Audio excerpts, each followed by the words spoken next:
Midland.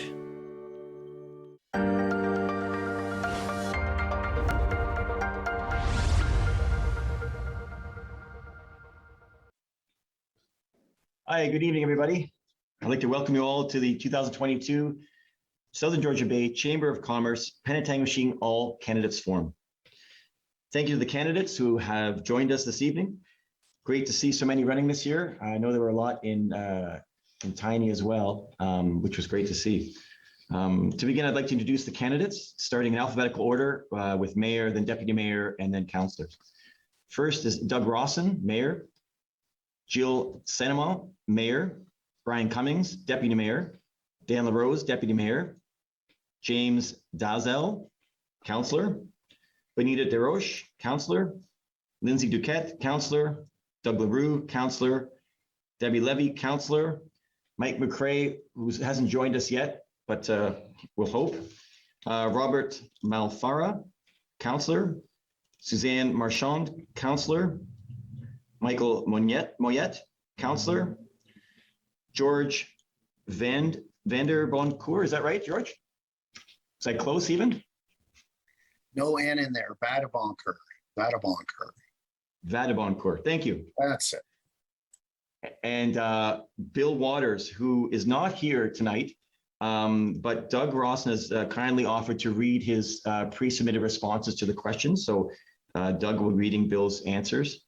And that's it, I guess. That's all of you. My name is Peter Costu, and I will be this evening's moderator. My goal tonight is to allow the candidates the opportunity to present and inform you of their platforms. I'll now go over the agenda for this evening's meeting, which will consist of introductions, questions, and closing statements. First, the introduction by the candidates will be a maximum of 1 minute. Next will be the questions, which have been pre-submitted and then previewed by the candidates. Answers will have 1.5 minute time limit. In terms of vetting questions, they were selected from a variety of submitted questions on various topics.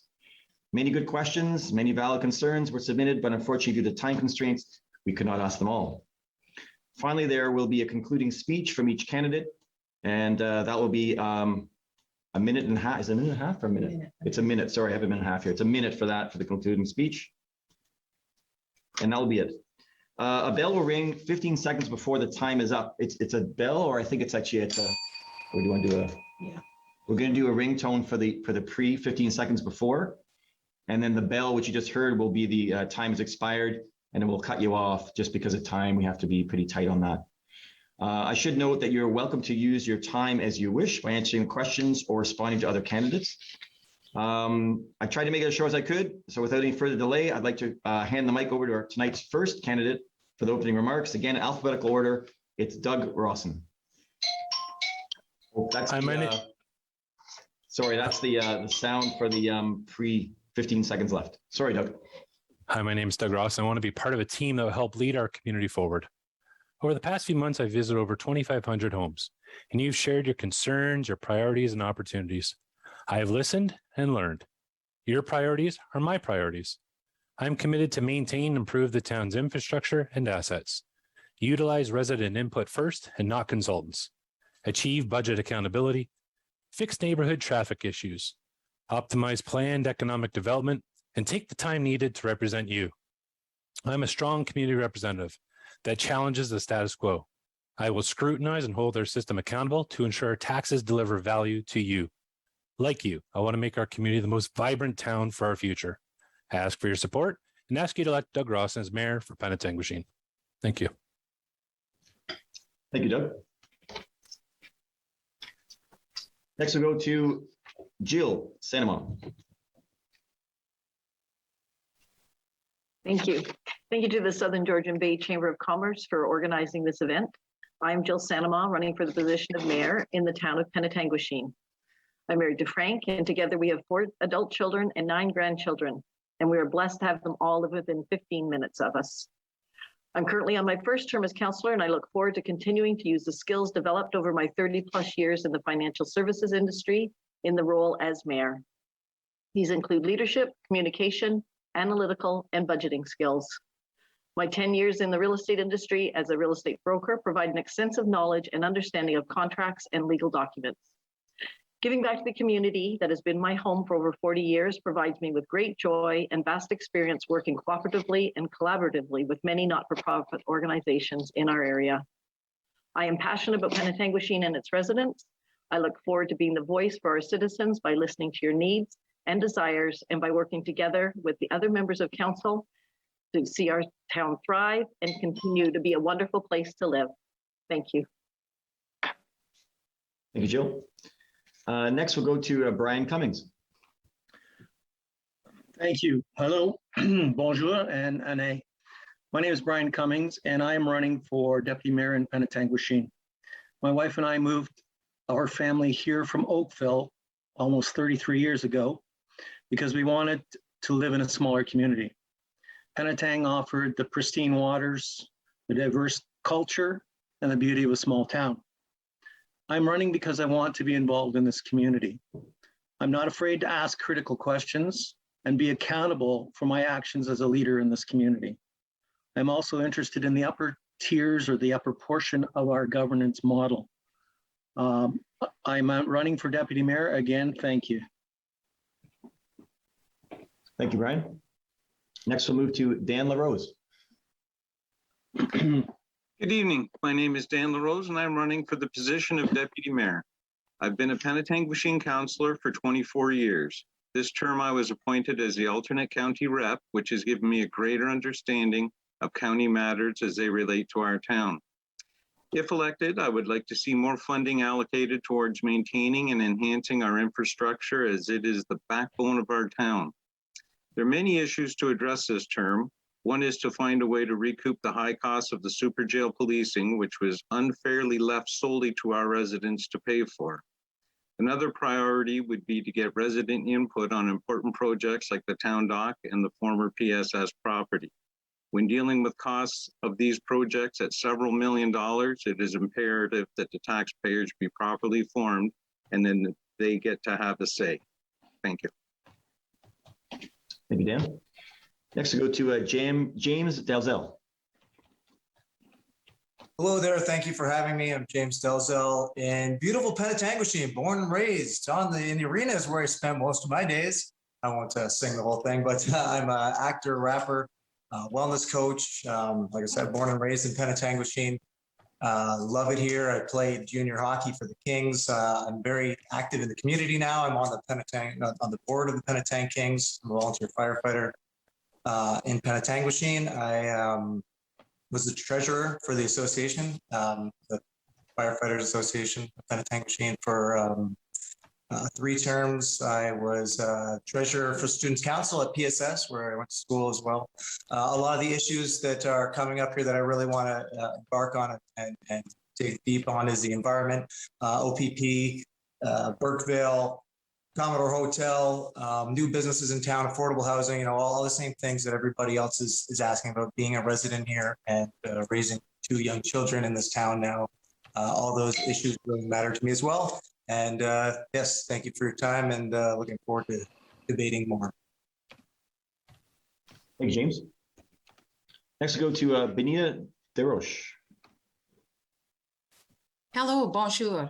I am Bonita Deroche, and I'm running for council. I'm a seasoned, ambitious francophone with a passion for community. Through my various volunteer and work experiences, I have in-depth knowledge of municipal government.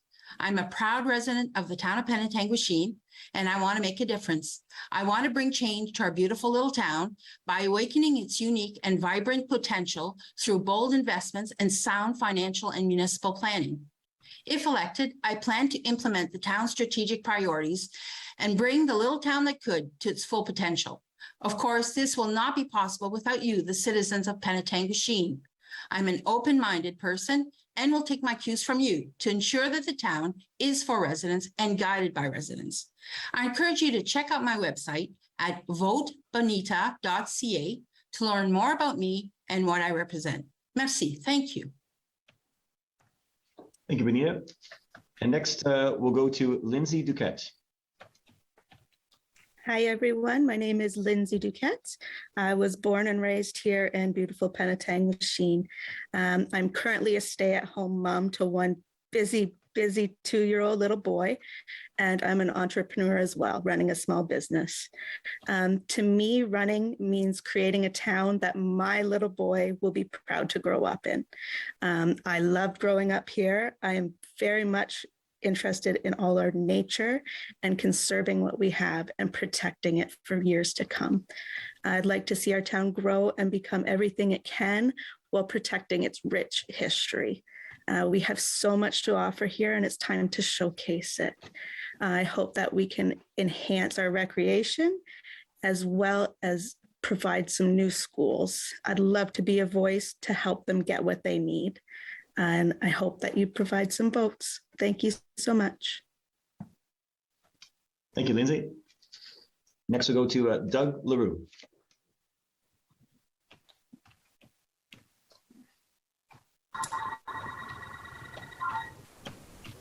Am I there? Okay. My name is Douglas Larue, born and raised in Penetanguishene. I've had the honor of serving the citizens of Penetanguishene for the past term as their mayor. I have served in municipal politics for 25 years. 7 of those years were as a deputy mayor, now mayor, and the balance as a councillor. I was a county councillor for 11 years, representing the best interests of the county as well as those of Penetanguishene. I was a founding member of the Southern Georgian Bay Chamber of Commerce and became its second president. I am bilingual, being fluent in both the English and French languages. I am seeking re-election as a councillor only in order to have more time with family and friends. Thank you. Thank you, Douglas. Next, we'll go to Debbie Levy.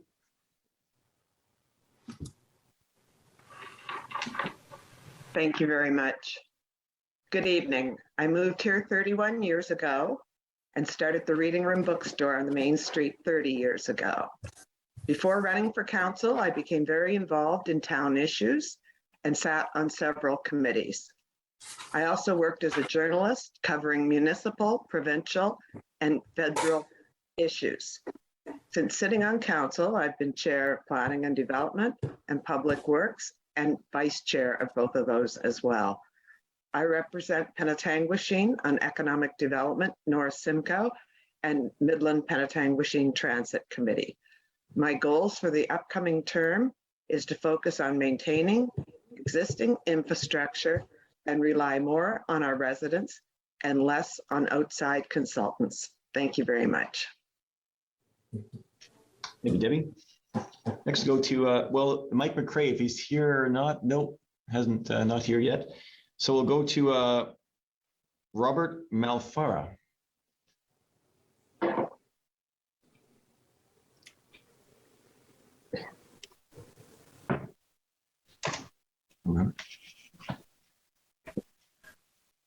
So Robert, maybe I overlooked him as well. Okay, we'll go to Suzanne Marshall. Thank you. Good evening, everyone. My name is Suzanne Marshall, and I'm running for council as a first-time candidate. Bonjour à tous et tous. Je m'appelle Suzanne Marshall et je suis très fière d'être une francophone et très contente d'être ici ce soir. I've been a member of this community for many years, and that I was born in La Fontaine, however, attended high school at ESPSS before going off to McMaster University, where I did receive my degree in political science and a minor in human resources. I've been an active member in my community in many capacities through raising my family here in Penetanguishene, where they both attended École Saint-Louis, here in Penetanguishene. Through my work as the executive director of the Georgian Bay Cancer Support Center and currently with the Chickamick Community Health Center, I'm privileged and happy to be able to not only live, but also work in this beautiful community that we call home.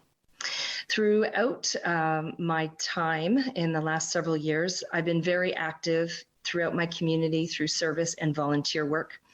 I was a member of the Georgian Bay Cancer Support Center organization, as mentioned.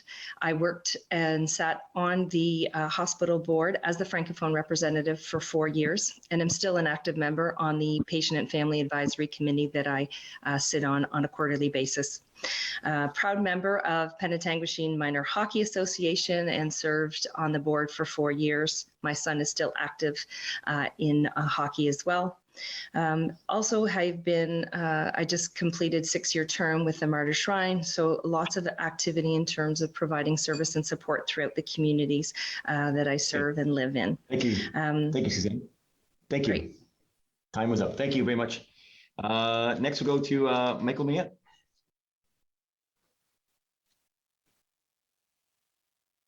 There we go. Sorry about that. Thank you. Good evening. My name is Mccourt. Lived in this town for 45 years. Most of you will probably know me from the Service Ontario, the license boards are called. Been doing that for 35 years. I've been on council for 18 years, enjoyed every day of it. And there's quite some challenges coming up, as some of the other candidates were saying. And that's why I'd like to get reelected to stay on council to try to finish or push ahead with some of the problems that we have, like the policing, affordable housing, and other issues that we have with the government, basically. J'aimerais remercier les francophones ce soir pour écouter les candidats, les débats des candidats. Je suis fier de vous représenter comme des francophones pour la ville de Penetanguishene. J'espère pour votre vote. Thank you. Thank you, Michael. Next, we'll go to George Vaderbacher. Yeah. Keep trying to slide that N in there. It's 4 little French words, and we have lots of francophones at Vaderbacher. So it means go of good heart in the translation. So anyway, I'll start then. So good evening. My name is George Vaderbacher, and I'm running for re-election as councillor. I was first elected in 2018 and have served on the Finance and Corporate Services and Planning and Community Development Committees, as well as the Library Board. I have over 38 years of municipal experience in large and small municipalities, 27 years as a Chief Administrative Officer. I feel Council accomplished a lot this term. 3 of my highlights are: we kept tax increases close to or at zero while increasing the amount spent on road and sidewalk repairs and paying down debt. We purchased a property at 51 Dunlop Street, and we undertook a needs assessment of the Penetanguishene Arena to determine the physical condition of the building and options for the future. A few of my priorities for the next term are: determine the appropriate use of the property at 51 Dunlop Street, work with staff to develop and implement a financial plan for the construction of a future arena, work with the County of Simcoe to bring more affordable housing to Penetanguishene, support Burkeville in its quest for a new school, and initiate a review of the bylaw enforcement program. With my municipal background, I have the experience to get things done. Thank you for your attention. Thank you, George.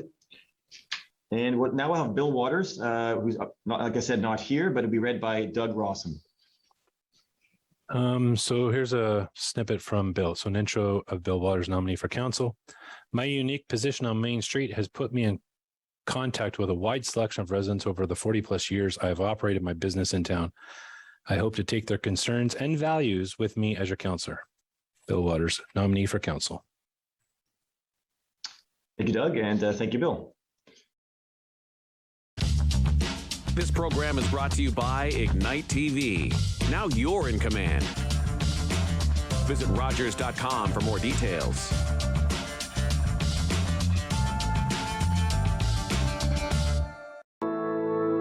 My Uncle Cheney was one of over 150,000 Indigenous children that were taken to residential schools between the 1800s and 1996. My uncle ran away from school wanting to get home to his mom and dad, and sadly he didn't make it and died of exposure. When Gord Downey found out about my late Uncle Cheney's story, he wrote Secret Path, a series of poems that became an album, then a graphic novel, a documentary, and a concert. Gord met my family, and together we formed the Gord Downey and Cheney Winjack Fund. Together, we are sharing Secret Path and other reconciliation resources with legacy schools, setting up legacy spaces across Canada, and hosting events like Secret Path Week to inspire all Canadians to engage in reconciliation. Before he left us, Gord asked us all to do something. You're going to figure it out. Will you join us? Together, we can make Canada a better place. Focus better. Partner better. Sleep better. Breathe better. Love better. Work better. Friend better. Unwind better. Everything gets better when you get active.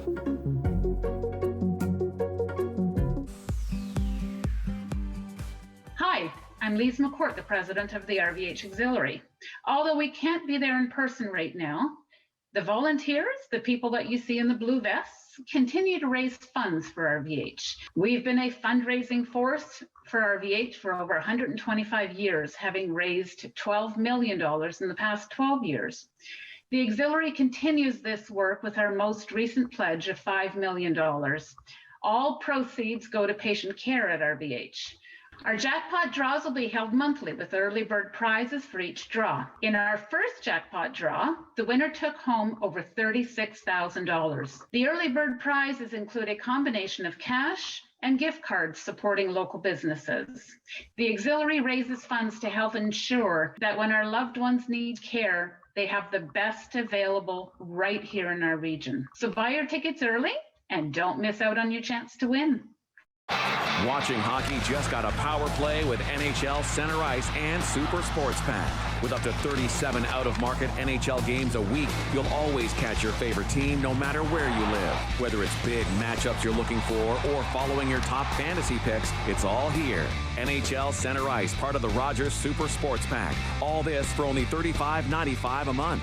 Order through your remote on Channel 450 or call 1-888-ROGERS-1 today.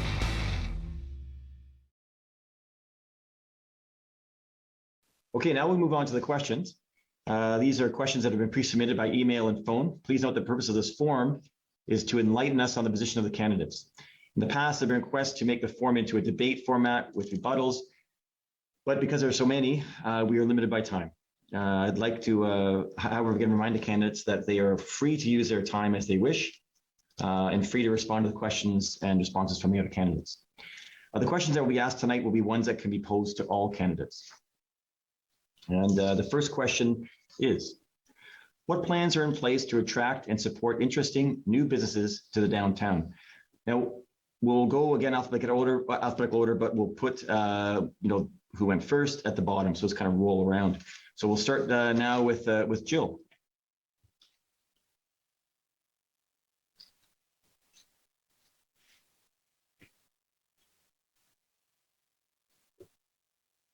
Sorry. The joys of unmuting. During the current term of council, a community improvement plan has been developed as a tool to improve and revitalize our downtown. The plan is used to encourage private sector development and investment within the defined area of the town by landowners and/or tenants. There are financial incentives available via grants or loans under different sections of the community improvement plan, including building facade improvement, signage improvement, and building improvement.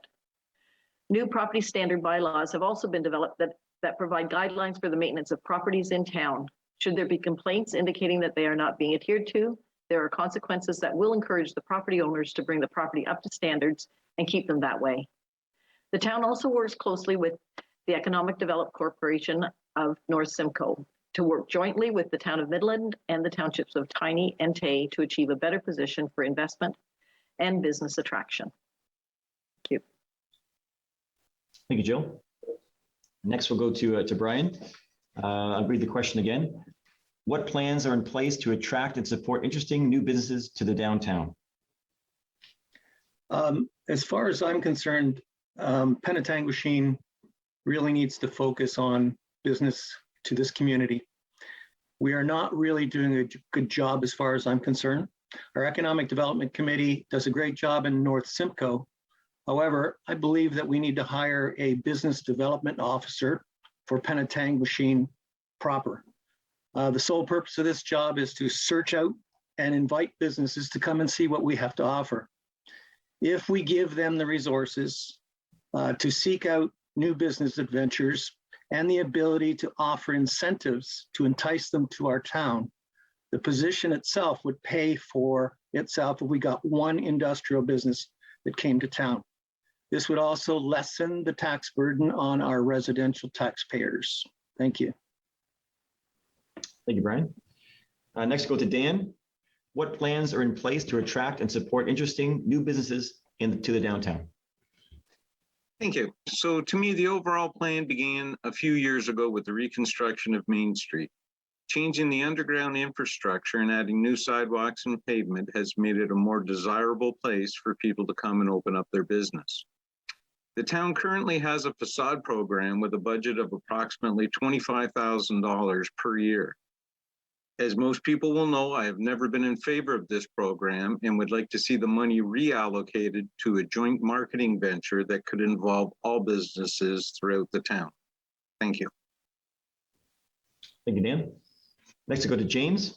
What plans are in place to attract and support interesting new businesses to the downtown? I have a few, but I feel like, did you guys skip Doug? We're trying to make it even, so he's going to be doing it to the bottom now, and because he started, so we're kind of rolling it around. But good question. Thank you. All right, so being a new business in town, my wife and I have the Pulse Nutrition, which is a new business in Penetanguishene. A new interesting business, I think. We kind of have a different view on things. So as for bringing business and helping to attract businesses into town, I think it's something, thinking outside the box, as I like to do, and probably something that we might not hear, is to bring back festivals is something that I'd really like to do, and more events in town. Again, like we used to have, help bring some people into town, see the beautiful town that we have, and just be around, which I think would help entice new businesses. Obviously, one of the things that I mentioned before is the Commodore, and there's not a whole lot that we can do per se about that, but if there's some kind of push that we could have to get that building either fixed up or torn down or whatever, it's I think that is detracting from business in this town. So there's that. Also, as mentioned, there is some money for businesses. So yeah, like I said, I just like to bring more people into town and see what we have to offer. And I think that would help a lot. Okay. Thank you, James. Next, we'll go to Bonita. What plans are in place to attract and support interesting new businesses to the downtown? Thank you. The key to success in building a healthy business community in a small town, I believe, is to create an economic development plan that maximizes the community's strengths and minimizes its weaknesses. The town of Penetanguishene, in consultation with residents and businesses, completed a business retention and expansion strategy and a community improvement plan. At the beginning of each council term, it also appoints an economic advisory committee to assist with the execution of these guiding documents. I believe that the time has come to roll up our sleeves and put our money where our mouth is. If the town is truly serious in supporting and keeping the businesses it already has and attracting new ones, it needs to regularly consult and engage with the business community and empower them in making decisions that affect them directly. It needs to dedicate staff and monies that will make a difference to the downtown's revitalization and deliver tangible results. It also needs to ensure that the right people are sitting at the economic advisory table in order to keep business development and retention top of mind and delivering results. Thank you. Thanks, Bonita. Next, we'll go to Lindsay. What plans are in place to attract and support interesting new businesses to the downtown? So I would agree, we do need some marketing strategy. Towns and businesses around us have created their own little niche where we have nothing. It's just come start a business, where we have a lot of space, a lot of places we can put some businesses, from big ones to just little ones. Another issue is our main street is a hill. And that poses a lot of issues for a lot of people with mobility. I know just for me, I don't want to push a stroller or a wagon up the hill to go shopping. So like James said, having events where businesses can be in one place. We have the waterfront to do it. This makes people go to one spot on flat ground, and more people are able to see what these businesses offer that are already in our town or may want to come to our town and are more likely to go and visit what we have. I think this is really important, as well as making it brighter as we've been doing and keeping it clean. Thanks, Lindsay. Next, we'll go to Doug. What plans are in place to attract and support interesting new businesses to the downtown? That's Doug Larue. Oh, Doug, your mute's on, Doug. How's that? Yep, that's good. Oh, I think you double clicked.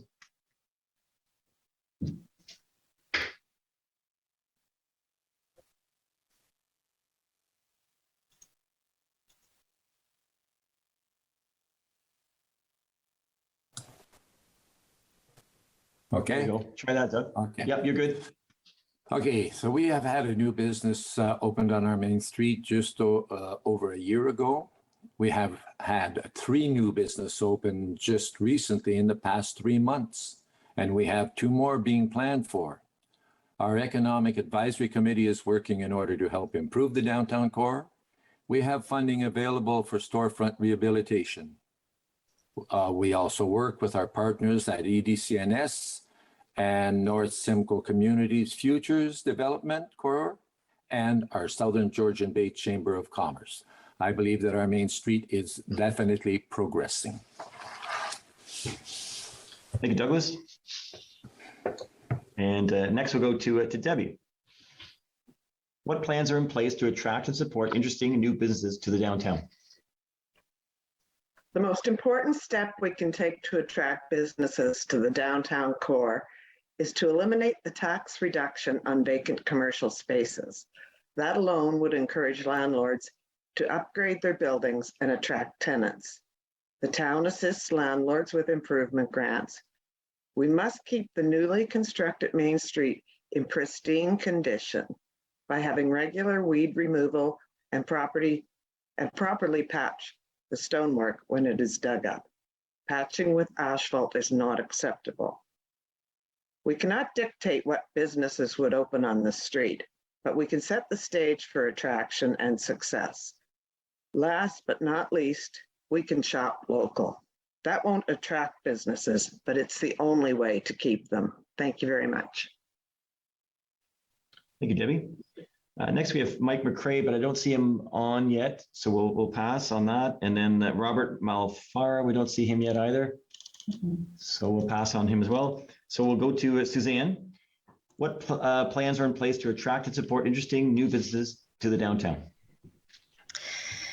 As a new member of council, I believe it is important for me to understand the work that has been done, and thank you to those of you who serve on council and have highlighted a lot of the great work that has been done and established.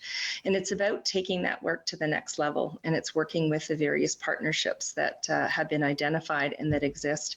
It is talking to local businesses and understanding what attracted them. Doug, you highlighted some great new businesses that have opened, and it's really great to see that we've been able to see new businesses open on the main street. Something drew them here, and that's really important to have their engagement and have them part of this discussion and future support. I'm also very much alongside with Jamie in that I feel it's really important to highlight our community and bring a signature cultural event to our town. We have a beautiful main street. We have a beautiful waterfront, and it's a wonderful opportunity to really showcase that and encourage individuals to learn more about Penetanguishene and also the opportunity of opening potentially a business there as well. So as a new candidate, it's really important to really listen to a lot of the wonderful work that has already been started and how can I contribute and leverage that and bring it to the next level. Thank you. Great, thanks, Suzanne.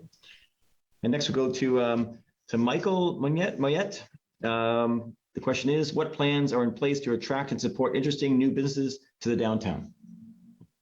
Thank you for the question. Well, actually, what can I add? I mean, all of the candidates with here pretty well said everything that we're looking for. Like, I've always been in support for these mom and pop shops. I like them because they're smaller and they friendlier. And that's what I'd like to draw back in here. Like, don't take me wrong. I'd love to have a nice big factory up on the top end of Fuller or Robert Street, you know, to have especially some of the kids that are finished high school, they can get a trade, something like that. Big support for that. I guess we either cut the taxes somehow or invite them, give them, I don't know, incentive to stay, to open up. And like candidate Larue was saying, we've got some coming in, and that's very important to support them. So I don't think I can add anything else, because a lot of the candidates basically are saying what is needed to be done, or we could try to do anyways, to bring in new businesses. Thank you. Thanks, Mike. Next, we'll go to George. What plans are in place to attract and support interesting new businesses to the downtown? Thank you. I think it's exciting that we've seen new businesses open on our main street. I think we need to continue the work of the Economic Advisory Committee and engaging with existing property owners on strategies to attract new tenants. We need to use the tools offered under the Community Improvement Plan to support local business and landlords. Part of the discussion may include a rent deferral program to allow new businesses to get up and running before having to pay full rent. And there may be other programs available from our partners in economic development. Thank you. Thank you, George. Next, we'll go to Bill Waters, who again, he's not couldn't make it tonight, but his answer will be read by Doug Rawson. What plans are in place to attract and support interesting new businesses to the downtown? So this response is from Bill Waters. Attracting new business is one thing, keeping them is another. Like a snowball rolling down a hill, the more it gets pushed, the bigger it becomes. Finally, it gets big enough to roll on its own. To grow business, we need to support it. COVID has been particularly hard on retail, unless you were Walmart and Costco.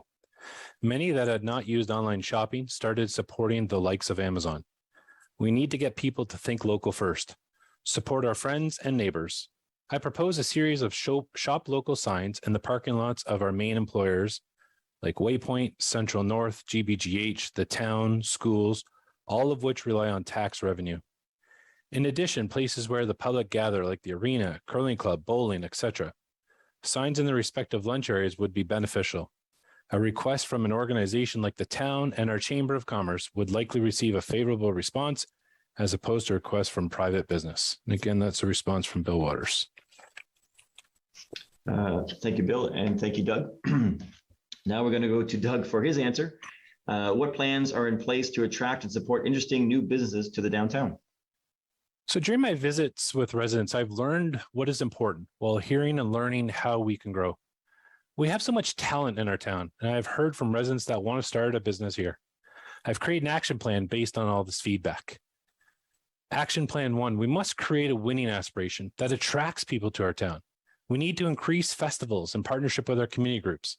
Let's celebrate our excellence and support more curling bonspiels as we did with the 2015 Ontario Scotties Tournament of Hearts. We need to grow Winnorama with events like our hockey tournament and Crash Up Derby. We must establish a goal to become a Community in Bloom champion by 2025. Action number 2, we need to review our budget allocations that support our business community and focus on partnerships and marketing. We must let our locals know what is available while telling people beyond our town borders all the treasures that's available here. Action plan number 3, we must phase out the property tax credit for vacant commercial properties. I have heard from many about the specific properties on our main street that is an eyesore, and the end of this policy will address this. Okay, thank you, Doug.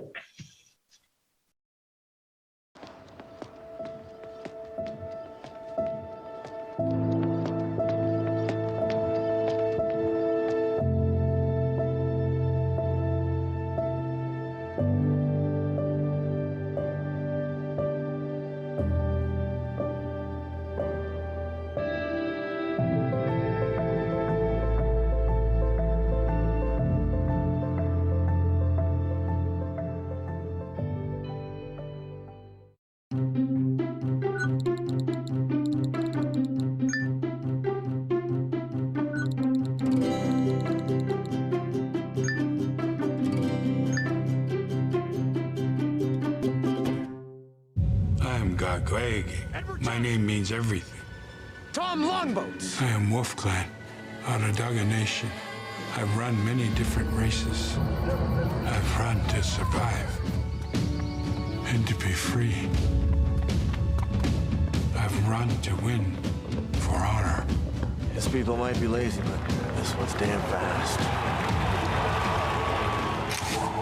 My people respected our runners, people who carried important messages from village to village. I need a guide to the next post.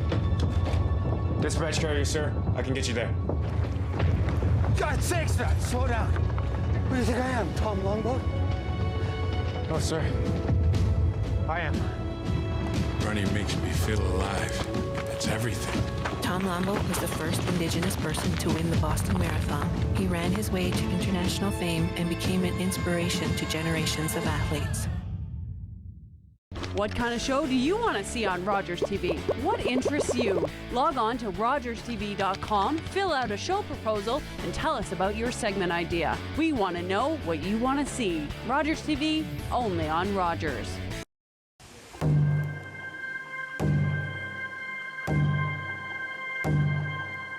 Heartbeat of Mother Earth, I feel you and embrace your warmth. I see you dancing through the trees. Your song floats on the summer breeze. Community, we come together. We are the voice of our ancestors. Thankful for how much you bless us. Feel the thunder in the drum.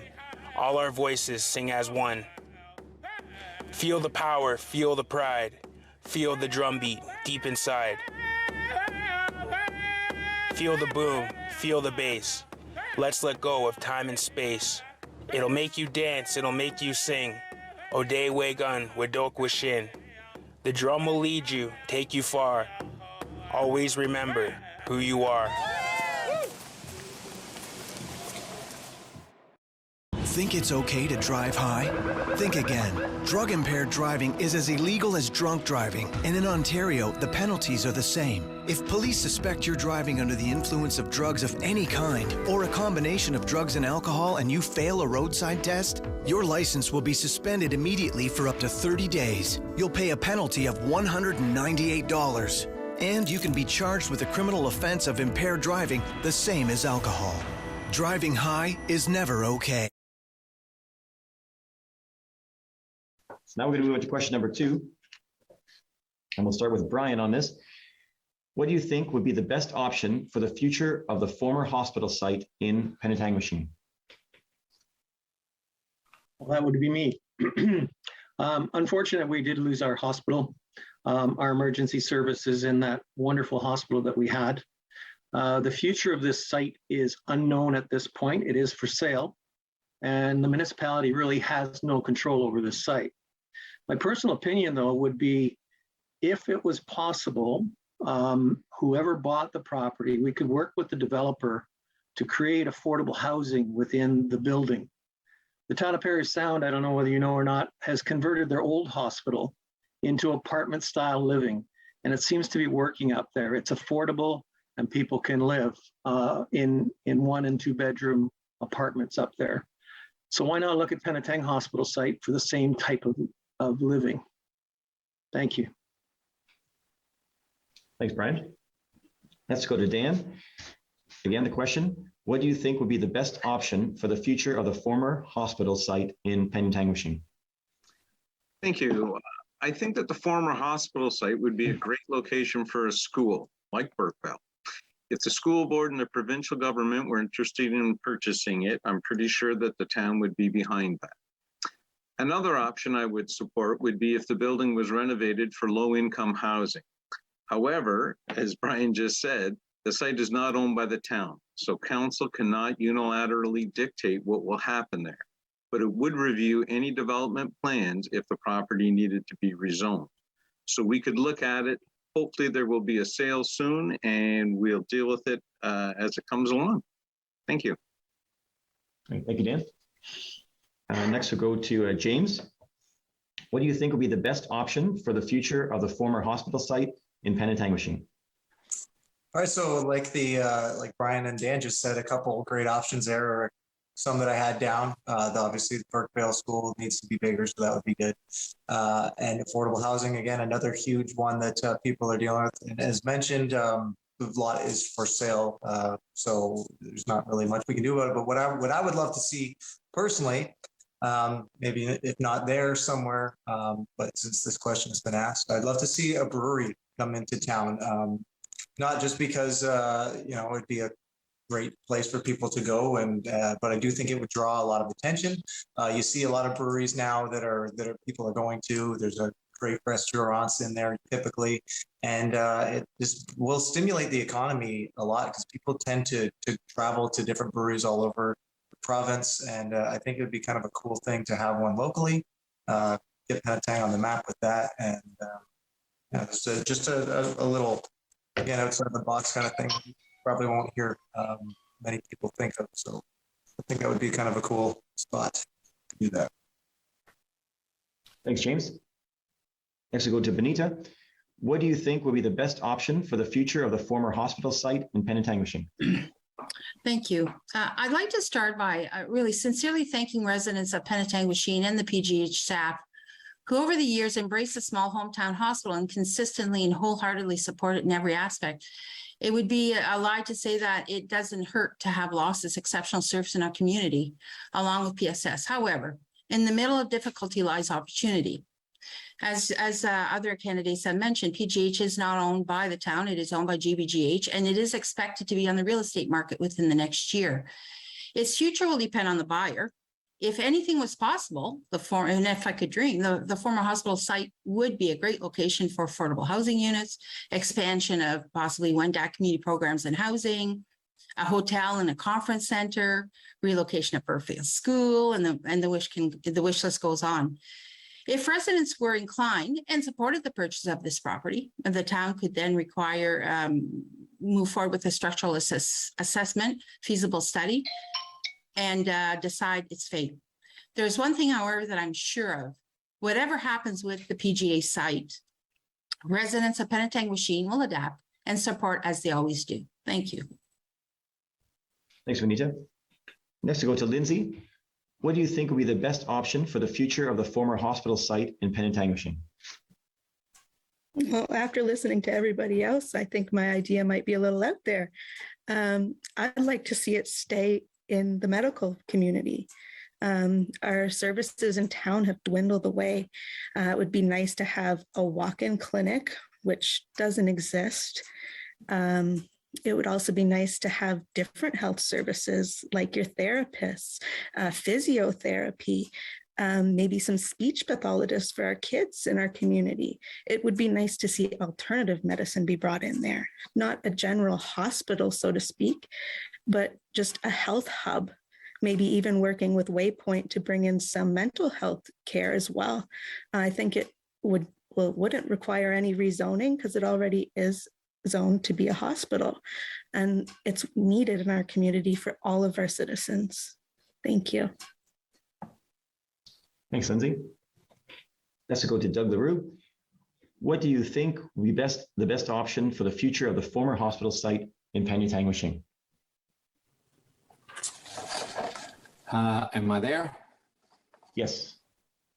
Okay. And as previously stated by everyone, that have to realize that the former hospital site is not owned by the town. It is owned by GBGH, the Georgian Bay General Hospital.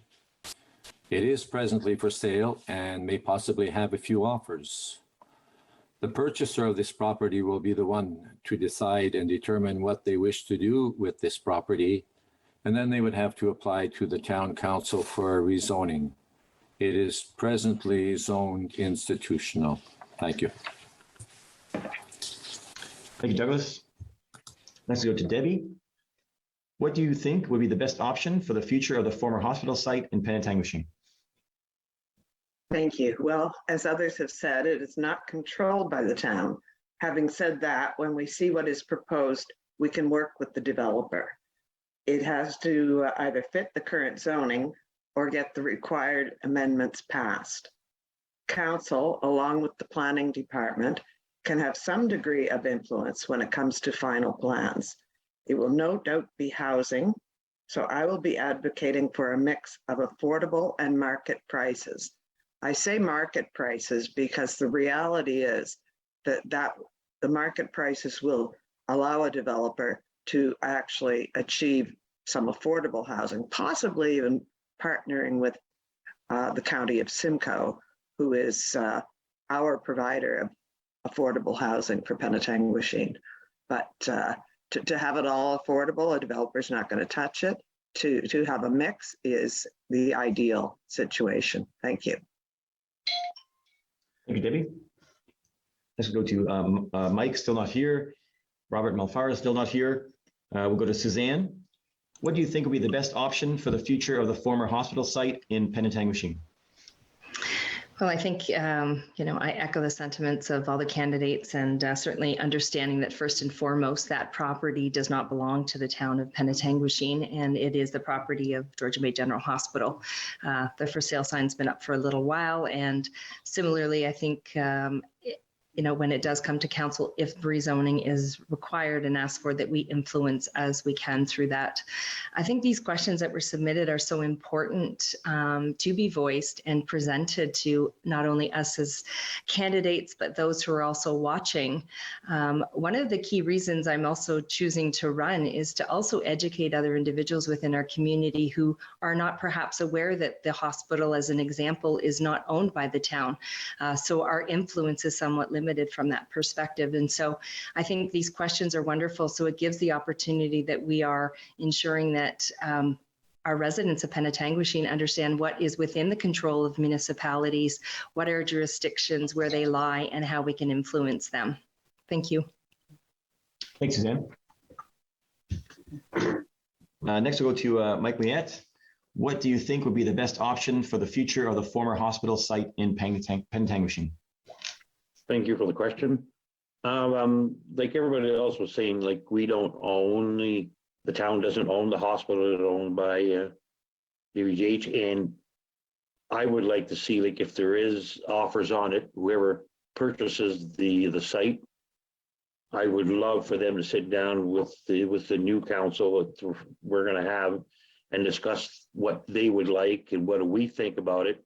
And of course, for me, I would definitely push for affordable housing, because it's very well needed, or apartments for the seniors, like something like what we've got with Wendat that's beside the Côte Saint Louis on Dunlop, like something in that effect.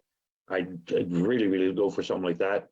So I'm hoping whoever purchases that, they will come to the town and make a presentation and ask the town or the council to say, what would you guys like for us to put there? We could work with you and give them breaks, whatever we can do to get this going. But I would definitely put for affordable housing. Thank you. Great. Thanks, Mike. Next we'll go to George. What do you think will be the best option for the future of the former hospital site in Penetanguishene? Thank you. I think the best option would be for residential uses. It is a 4.6 acre piece of property that has frontage on 2 streets with good access. I think a series of low-rise 1- and 2-bedroom rental apartment buildings would be great. This would provide an option for those that no longer need the space of a large home and want to live close to shopping, banks, and other services. Thank you. Thank you, George.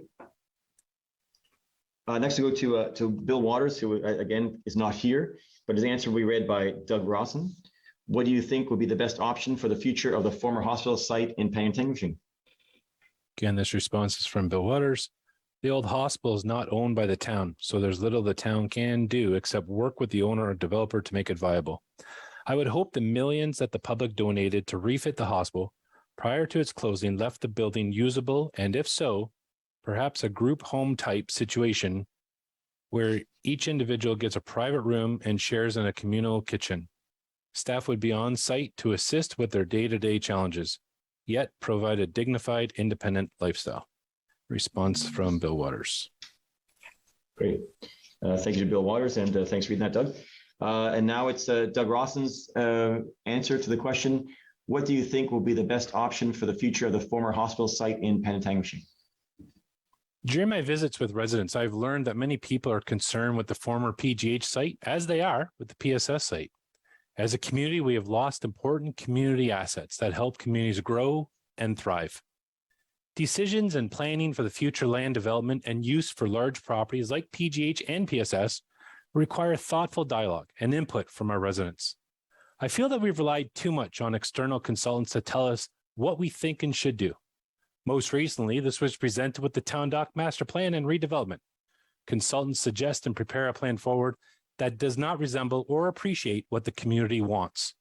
Specifically for the PGH site, we need to ensure that any planned use for the site maximizes community value while maintaining the community's charm. We must assure neighbors that their curb appeal and the proposed site's approach will only enhance the community. We have heard tonight ideas for the future of PGH, but let's ensure the community is part of the conversation in conjunction with the zoning amendment process. Thank you, Doug. And finally, Jill Sandema, what do you think would be the best option for the future of the former hospital site in Penetanguishene? Thank you. As mentioned, the site is owned by GBGH and it is currently up for sale. We don't have the information regarding the status of the building and its ability to be repurposed as it currently sits or whether it needs to be demolished. So it is difficult to say what the highest and best use for the site would be. Its current use is deemed to be a community facility use. And as per our official plan, community facilities provide an essential part of creating a sustainable, livable community. These facilities are intended to provide a network of schools, parks, open spaces, and recreation, libraries, places of worship, cultural and heritage facilities, and medical facilities to serve the community. They serve the function of meeting the needs of the residents while promoting community pride, enhancing the overall quality of life, and providing essential services to the town. Obviously, these are things that we would like to continue to enhance that area if possible. Providing there was support from the Ministry of Education, the Ministry of Finance, that site could be utilized as a new location for Burkevale, and it could also be a great medical center. And for a developer, the county could make proposal for affordable and attainable residential units. Rezoning would be required, and taking into account the existing neighborhood and the community around it. Thank you. Thank you. Thank you, Jill. I don't care what the law is. I will never be a slave. That word, I hate it. It rests on my tongue like rot. Peter, how does it feel to get paid for your work? There are rumors freedom's coming for us all. Freedom, you know that's all I want. Chloe, careful. Vrooman would rather say you cross the river to America than let you go free. Then I'll run. I've run before. Maybe this time for good. No! Just get her into a boat. No! Chloe? Chloe, no!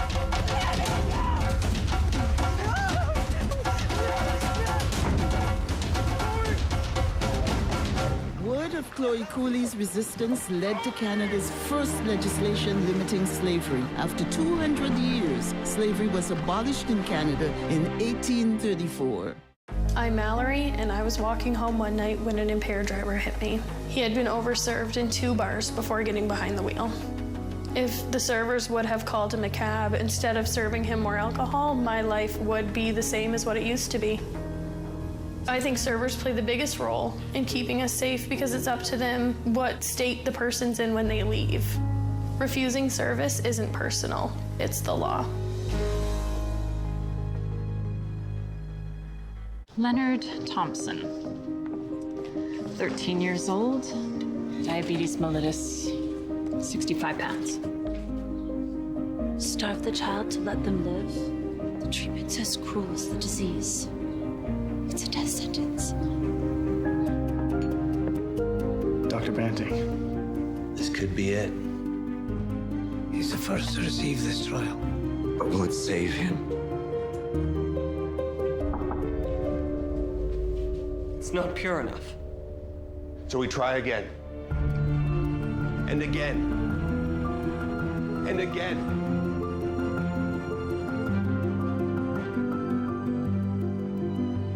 Before the discovery of insulin, diabetes was a death sentence. Banting, Best, Collop, and McLeod's breakthrough has saved millions of lives. Leonard Thompson's was the first. On Rogers TV, we have a reality show like no other. It has a great cast of characters. Some you may have even helped land the role. Each episode has something different. Plans are devised, decisions are made, votes are cast, and money is spent. It's local reality TV that you won't want to miss. And it's exclusive to Rogers Cable customers. Catch your municipal council coverage on Rogers TV. Visit rogerstv.com for broadcast details. Moving along. Question 3. What specific steps would you take to make rental housing more affordable in the area? And we'll start here, not with Brian, but with Dan. Thank you. Great big question, and it's a big problem all over. No matter where we go in our provinces or whether we go anywhere in the country, it's a big problem. I think we need to work with the county, plus the province and the federal government to come up with a strategy to provide more affordable housing.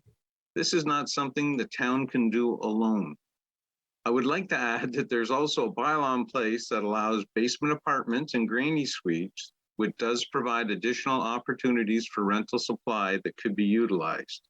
This is fairly new to the town, and I'm hoping that they will incur a little bit more business in that sort of regards, and that will help to increase our amount. Also, if we had no short-term rentals in town, it would create long-term rental opportunities. It would allow those houses to be used by regular people that would be living here on a full-time basis. Thanks. Thank you, Dan. Let's go to James. What specific steps would you take to make rental housing more affordable in the area? All right, so specific steps that I would take, or something that I would like to maybe try, at least look at and implement, would be co-op housing. I'm not sure if that's something that we have in town, but it's something that I've seen done in other locations. And basically what happens, if, for those that aren't aware, is people help and offer their services or their help to the building in general, and that kind of lowers their rental payments. So something like that, I think, would be fantastic, would be well needed. I do believe that the town has a grant or incentive program, kind of as Dan was mentioning, to set up a basement apartment for families, homes that have the basement that can convert it into a rental unit. I believe there is an incentive there. If not, there should be, or there could be, which might help as well. But I do think a co-op would be a great idea, something that could help with that. Thank you, James. Next, we'll go to Benita. What specific steps would you take to make rental housing more affordable in the area? Thank you. While the issue of housing affordability is certainly a complex one, solving it isn't impossible. I believe that the best way to increase affordability is to create more housing supply within Penetanguishene by building places where people can live, work, and play. This process is supported by the town's new official plan that was approved in 2020. This new land use policy guides and manages the town's growth and development and permits density improvements.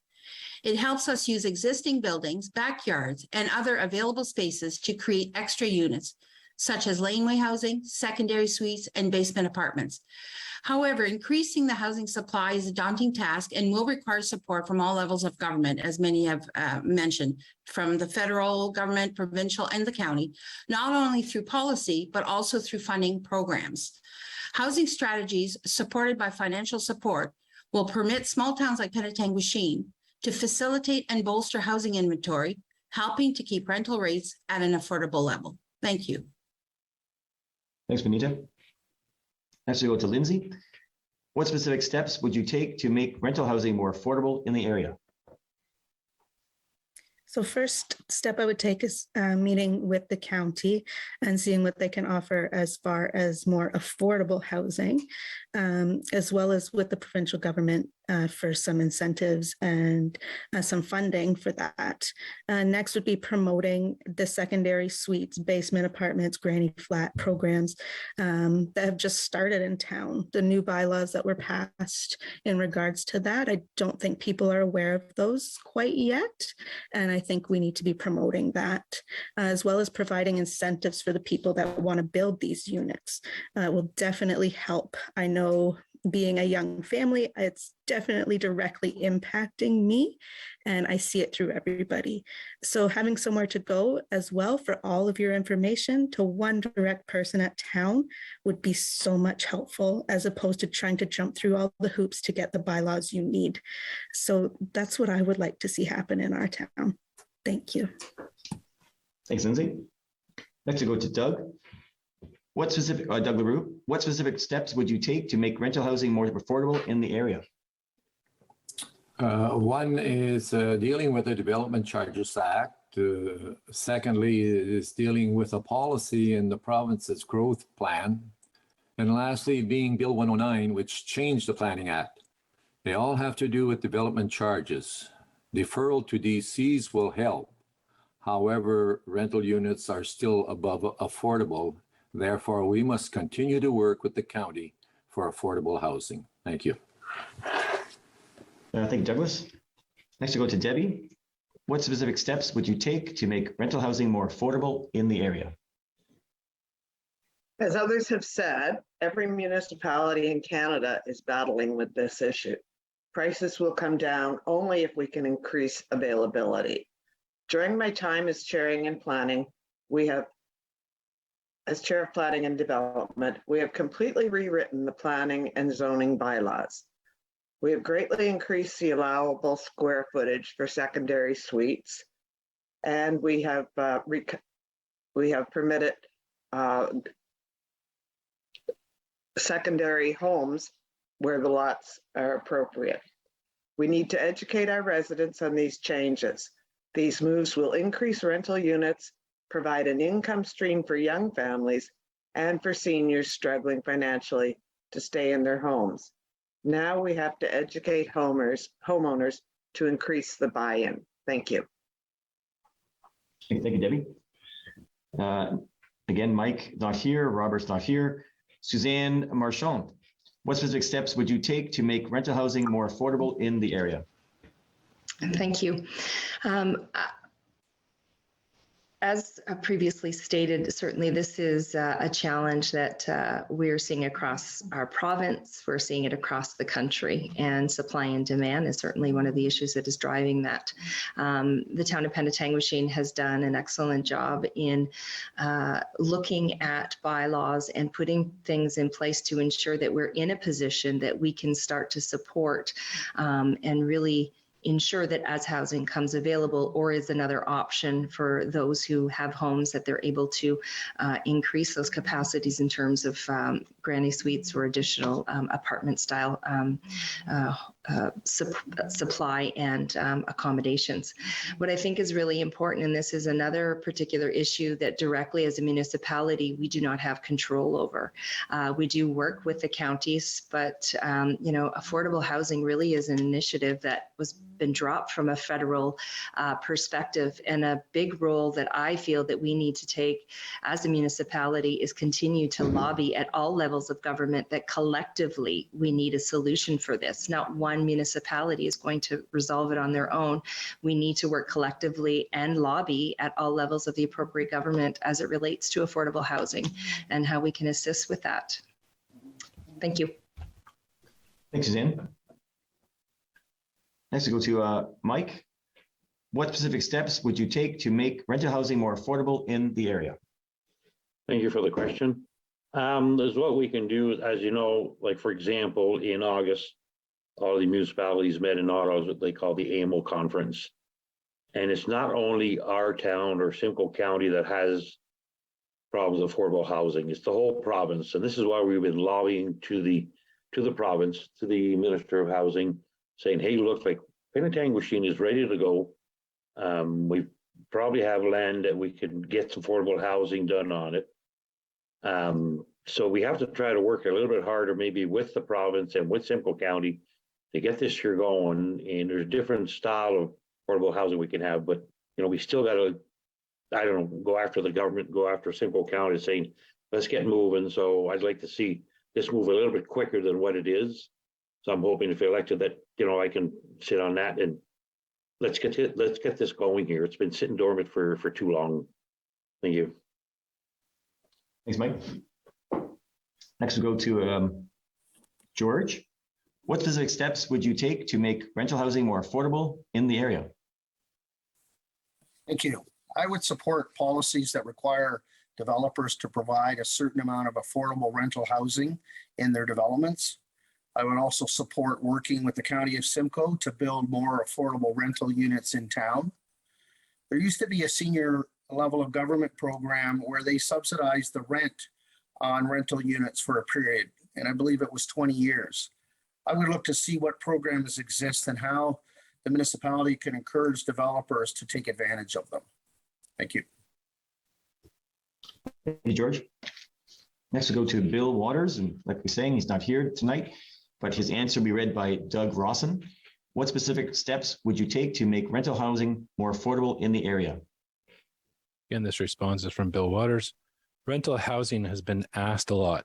Low-cost rental housing is a county challenge and not a town mandate. The town, however, can provide surplus land at a reduced cost to assist in lowering costs. I think it's important that low-cost home ownership be given a priority. Years ago, a program called AHOP, Assisted Home Ownership Program, provided a prorated mortgage to new homeowners where the mortgage started reduced and increased with time. The 3-bedroom homes were also capped at 1,021 square feet and had unfinished basements, not the monster homes built today.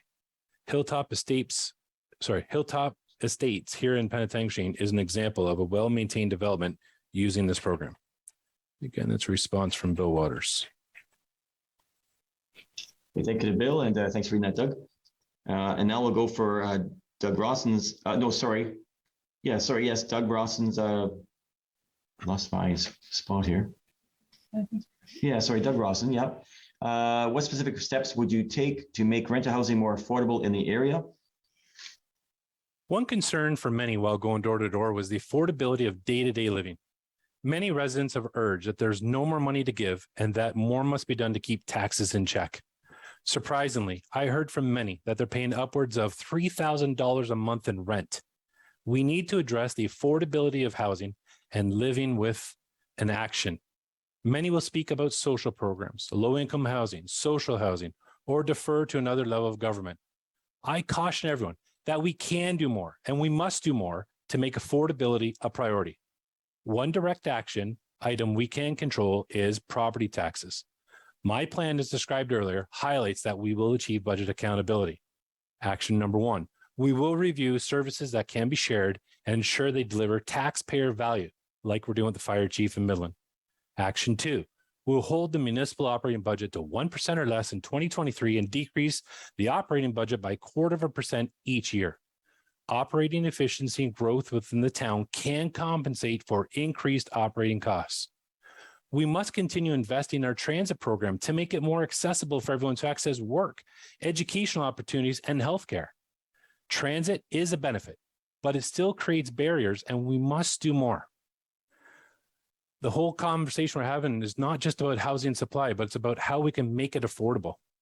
And I just want to go on to one more piece. We're all talking about the increased policing costs of the Super Joe with an increased cost of $500,000. And that is a cost that was accepted by our council. And I would argue my opponent moved that motion 1 year ago on July 17, 2021. Thank you, Doug. Next, we go to Jill. What specific steps would you take to make rental housing more affordable in the area? Thank you. As shared by many of our candidates, rental prices are established primarily by supply and demand. And as the supply of rental properties increases and gets closer to filling the demand, prices should become more affordable. Many steps have been taken through the latest update of our town's zoning bylaw, allowing for the creation of more affordable rental accommodations, specifically through secondary dwellings, garden suites, and laneway housing in certain circumstances.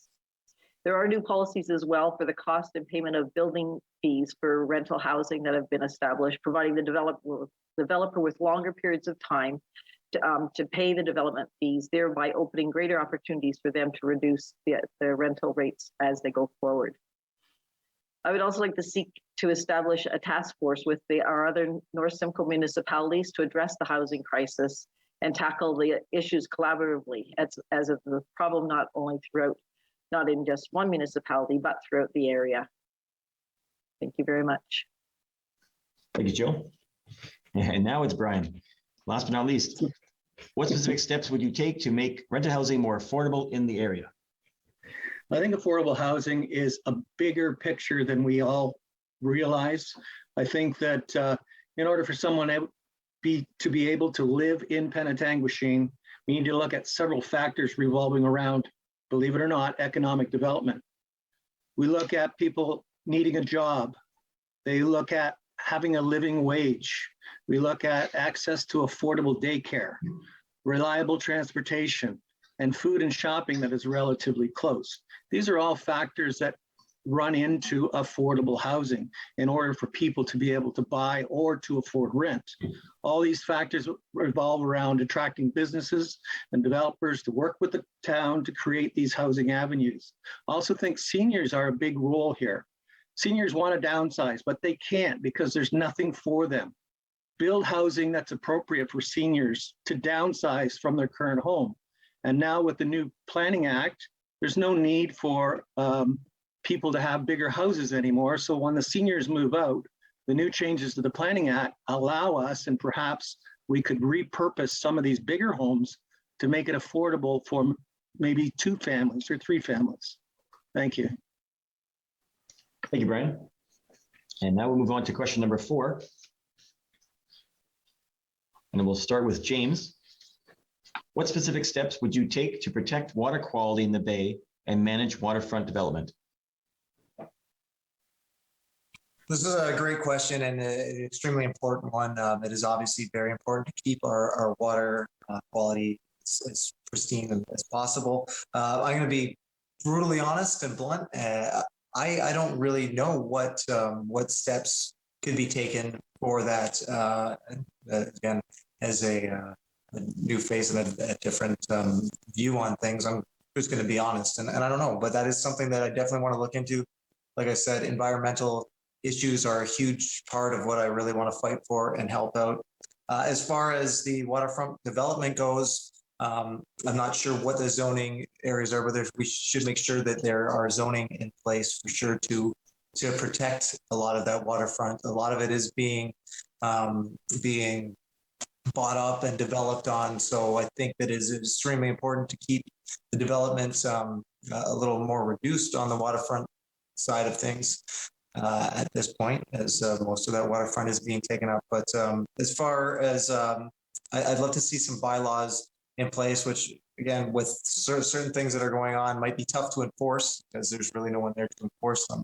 But some hefty fines on pollution in the water and certain things like that, I think would be helpful. Even town cleanup, again, something that the community in general could try and help to do. But like I said, I'll be honest, I'm not 100% sure what the steps would be to get the water quality up, but it is something that I would look into and fight for. Thank you, James. Next, we'll go to Benita. What specific steps would you take to protect water quality in the bay and manage waterfront development? Thank you. The town of Penetanguishene is one of 8 agreement partners with the Severn Sound Environmental Association, which is better known as the SSCA. The SSCA is a joint municipal services board under the Municipal Act. It provides continuing support to the federal and provincial agencies, but particularly to the local municipalities. It sustains environmental quality and ensures continued protection through wise stewardship of Severn Sound and its tributaries. Because protecting water quality in the bay is a very specialized task, and because the town does not have the personnel resources or the expertise to do so, I believe that we need to continue to work closely with the SSCA and federal provincial agencies to protect our waters. We need to continue to have dynamic and dedicated representation at the SSCA table in order to speak loudly and often so that Penetanguishene's needs are not only met, but our calls are answered. Now for waterfront development. Because of the sensitive nature of permitting development in close proximity to water bodies, the town, through its official plan, has adopted application processes and policies to ensure the long-term protection of this important environment while permitting an appropriate amount of development for private landowners. Shoreline areas are one of 9 primary land use designations and are linked to land use policies. I feel that it is important that when developing waterfronts, the official plan and the zoning bylaws are followed with rare exceptions to the rules. Thank you. Thanks, Benita. Next, go to Lindsay. What specific steps would you take to protect water quality of the bay and manage waterfront development? And so for me, this would start with sampling different areas around our water, looking at where this pollution is coming from. We have runoffs coming from places like Ojibwe Landing. We also have some illegal dumping that has happened behind us in the Simcoe County Forest. What kind of runoff is coming down from there? I'd like to look at the water coming down from Copeland Creek and testing its quality, as well as the quality of the water around our various marinas. We have a lot of marinas around our bay, and what is going into the water from them. As far as development around the waterfront, we definitely need to be looking at the zoning and how much we're allowing to be built. The biodiversity of our town especially needs to be recognized. Without different biodiversities in our area, we will suffer as a town, as well as our animals, and just our agriculture will suffer as well. We need to keep things clean and we need to keep things healthy. And our lake is a major selling point of our town. So why wouldn't we want to keep it beautiful? Thank you. Thank you, Lindsay. Next is Doug Larue. What specific steps would you take to protect water quality in the bay and manage waterfront development? Years ago, under the direction of Severn Sound Association, a major cleanup of our bay was done and clearly increased the quality of our water. Our sewage treatment plant was upgraded to protect the water quality of our bay by making sure that the effluent going into the bay was maintained at a minimal 98% pure in discharge.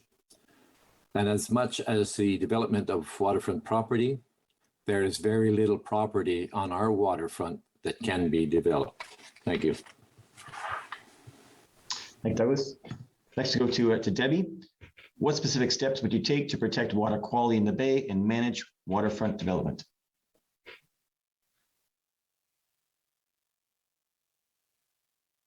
Debbie, you're on mute, Debbie.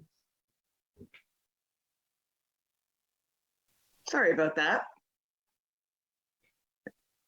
Alrighty, we protect our water quality with our state-of-the-art sewage treatment plant. We are one of the only municipalities in the region that no longer has sewage spills into the bay. We are also rebuilding our aging sanitary sewers storm sewers as part of our capital plan. We have wonderful waterfront parks in Penetanguishene. Rotary Champlain-Wendat Park is a treasure, as is Huronia Park on Fox Street. We have updated playgrounds, have new accessible washrooms, and plenty of benches and garbage cans. I think we're on the right track. And one more thing I'd like to mention is our water source protection of our wellhead. Thank you very much. Thanks, Debbie. Next, to go to, again, Mike McCrae is not here. Robert Malfar is not here. Suzanne Marshall. What specific steps would you take to protect water quality in the bay and manage waterfront development? Thank you. I think a lot of really valid points have been brought up and mentioned, and I think it's really important that we continue to be good stewards of our waterfront and of the quality of water in Penetanguishene. Several positive steps have been taken, and we need to continue to maintain that, which is paramount.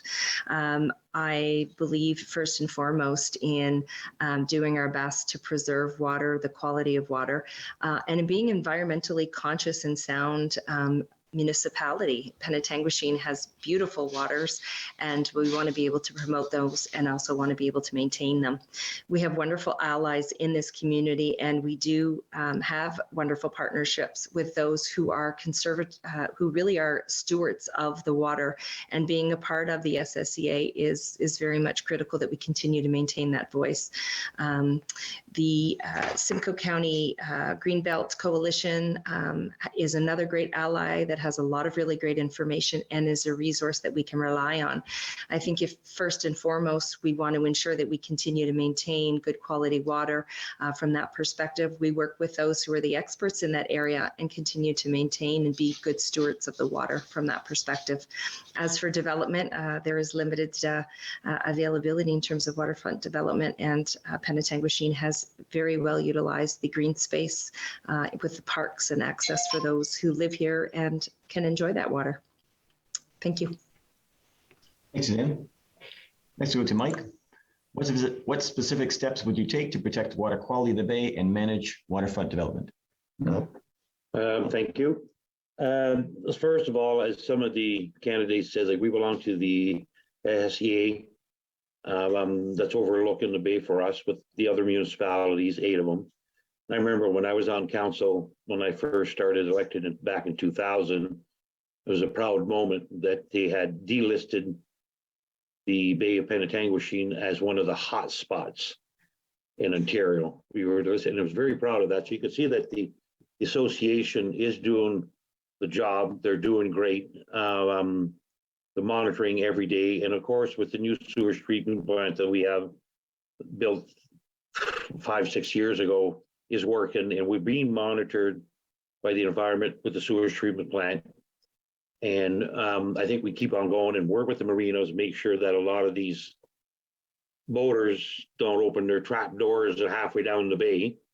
You know, have more pumping stations in the marina for their toilet potties. And for the waterfront park, I think we got a beautiful park. We worked hard at it. We're maintaining it with retaining ponds. It's being monitored, trying to get rid of the invasive species that we have in the park. So I think we're on the right track. We're going the right way, and we have full support with, like, you know, whether it's staff, the boaters, or the community. So let's keep on going forward. Let's not fall backwards. And but yeah, thank you. Thanks, Mike. Next up is George. What specific steps would you take to protect water quality in the bay and manage waterfront development? Thank you. Over the years, the town has done a tremendous amount through the Severn Sound Remedial Action Plan and now the Severn Sound Environmental Association to improve the quality of stormwater entering the bay. The town recently upgraded the sewage treatment plant, minimizing or eliminating sewage bypasses to the bay. We continue to separate our combined sewers and direct stormwater for treatment to stormwater management ponds. Waterfront developments are required to be properly engineered to control and treat stormwater runoff before it enters the bay. I'd like to work with waterfront developments to encourage them to not to use fertilizers near the shore where it could enter the bay and encourage algae growth. I think with these measures, I think we'll continue to see the quality of the water in the bay improve. Thank you. Thank you, George. Next, we'll go to Bill Waters. Again, it's not here tonight, but his answer will be read by Doug Rawson. Again, a statement from Bill Waters. First, never allow the town to sell waterfront.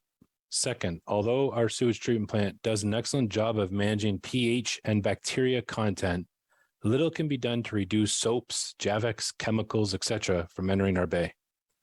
This requires you, our citizens, to change your habits, and that requires education. You've likely heard from others that the STP releases 95 to 99% pure water into the bay. This refers to OH and bacteria only. My company had a study by Leger and an industry leader in surveys, and yes, they're on the other side of the angels. They found that 92% of the public wanted a cleaner environment. A campaign to educate, offer alternative cleaning methods, etc. would help clean our bay. And that's from Bill Waters. Thank you to Bill Waters, and thank you, Doug, for reading that. And now we'll go to Doug Rawson's answer. What specific steps would you take to protect water quality in the bay and manage waterfront development? So the town of Penetanguishene has partnered with many organizations to ensure the water quality is protected and improved. One example that's been discussed already is the Severn Sound Environmental Association, which provides monitoring, source water protection, pollution protection, wildlife habitat, wetland evaluation of our area. The Severn Sound Environmental Association includes risk assessments and is one subject matter expert for our municipality. We must ensure that investments and contributions to the critical work that the Severn Sound Environmental Association does remain intact and sustainable for generations to come. Deputy Mayor Dubo has actively participated with the Severn Sound Environmental Association, and the contributions and commitments will continue. I applaud groups in our town that have taken an active stance on protecting our natural heritage and features, like saving our urban woodlands. Residents are becoming more engaged through development applications, and our wetlands and waterfront preservation are coming to the forefront. Looking closely, the current council has completed environmental assessment of Ojibwe Landing, which is scheduled to be back in just over a year. Some people have talked about the opportunity to develop these lands. I urge and suggest there is no rush to make any decisions or move on this property. We should preserve it as parkland or use it with the least disruption to the natural features and the least impact to Georgian Bay. Thank you, Doug. Next, we go to Jill. What specific steps would you take to protect water quality in the bay and manage waterfront development? We are blessed as a town to own a huge section of the undeveloped waterfront in town. And also the province of Ontario owns another huge section. So from a development perspective, the waterfront is our greatest asset. And so we do want to retain that. And it is imperative that we do protect the water quality.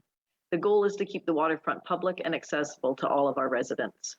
One of the key ways we do this is by maintaining our sewage treatment plant is up to date and operating efficiently, which we've done recently with all the new changes. We regularly ensure that the efficiency is maintained, as is evident by the reports completed by staff and inspections done by the province. We also need to continue our relationship with Severn Sound Environmental Association. They ensure that we stay on top of the water quality by regularly testing the water and with monitoring and reporting to us. Thank you very much. Thank you, Joe. Next, we'll go to Brian. What specific steps would you take to protect water quality in the bay and manage waterfront development? Thank you. I think a lot has already been said. Penetang to date and still is a responsible steward of our waterfront. We have, as been said, the water treatment plant is monitored all the time. We have made inroads to stormwater management by separating stormwater from sewage by putting their own their own piping system in to our stormwater retention ponds. SSEA has been monitoring phosphate levels and contaminant levels in our tributaries coming into the bay, as well as our wildlife and the fish habitats around the bay. We have installed, or the town has installed, the garbage receptacle in the bay at the town dock, which is recycling or collecting plastics or garbage coming from the bay. So I think we've done a good job. SSEA, I have nothing but praise for this group. I would continue to support this group with any monies that they request because they do such a fantastic job of our bay and surrounding area. As for the waterfront area, I think the only area that could be developed is our brownfield right now, which is Ojibwe Landing. And we have to ensure that that has an appropriate land use identified for that property, and it does protect our waterfront area. Thank you. Thank you, Brian. And now finally we'll go to Dan. What specific steps would you take to protect water quality in the bay and manage waterfront development? Thank you. With getting to go last, I'm sure you've heard most of it, but we'll have a little recap anyway. We have a long stretch of waterfront park at the Rotary Champlain Wendat Park. This limit develops buildings near the water. Some of the other steps that we've taken are that we constantly monitor the water quality of the bay with the help of Severn Sound Environmental Association. They advise us with recommendations on what to do to enhance the water quality of the bay on a regular basis. One of the other things we did is, in partnership with a company called Georgian Bay Forever, there was a sea bin installed at the town dock, which removes small pieces of garbage and plastics, keeps them from the bay, helping to preserve the water quality that we have there. And with the recent expansion of the sewage treatment plant, we have been able to produce a higher quality effluent that is released into the bay. So continuing with these steps already in place, it will help to protect the water quality and ensure that there will be waterfront areas accessible for all residents all the time. Thank you. Thank you, Dan.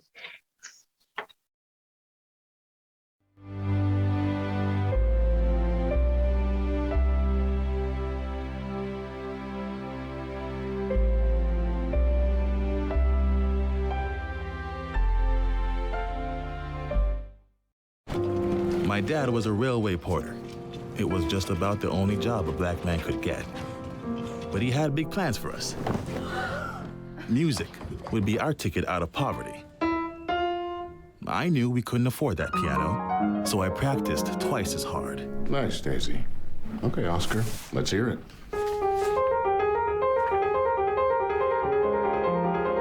Turns out I wasn't half bad. Then I found jazz, or it found me. It wasn't all easy, though. I faced a lot of hate, but I found my stage. They call me the man with 4 hands. Well, I don't know about that, but let's see how far this ticket takes me. From Montreal to Carnegie Hall and far beyond, Oscar Peterson became one of the most recorded and celebrated jazz musicians of all time. Focus better. Partner better. Sleep better. Breathe better. Love better. Work better. Friend better. Unwind better. Everything gets better when you get active.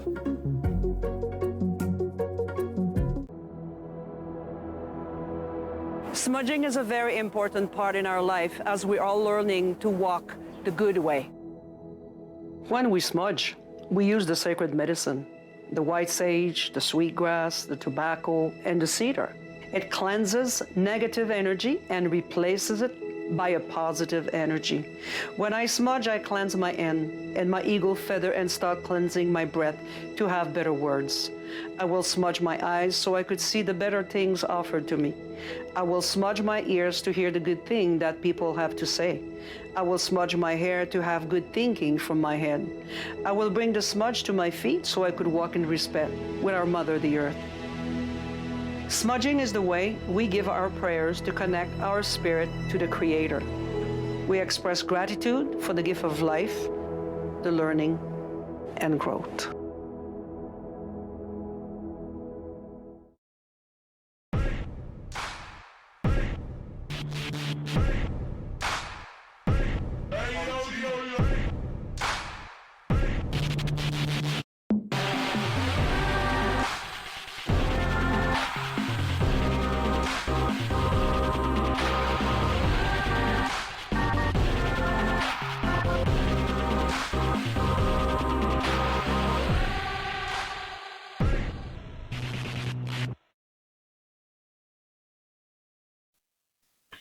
Now it's time for the concluding statements from our candidates.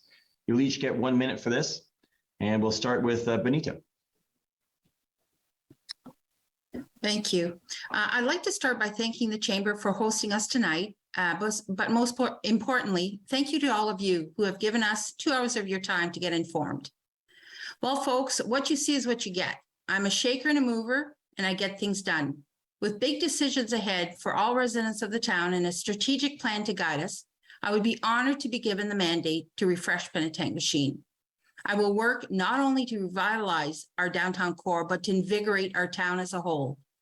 As one of a 7-member council, I will work with my colleagues and dedicated staff to implement change and search for solutions so that resident needs are met. I will work tirelessly to plan for the future to ensure that seniors can grow in place, young people can work, live, and play at home, and families can raise their children in a safe community, rich in opportunity and possibilities. In closing, I'd like to thank all the candidates for throwing their hat in the ring. Such a great desire to serve residents is a testament to the great place we live in. Thank you. Merci. Thanks, Benita. Next for close the table, go to Lindsey. I thank you for the Chamber for hosting us this evening, and I really appreciate the opportunity to get to speak.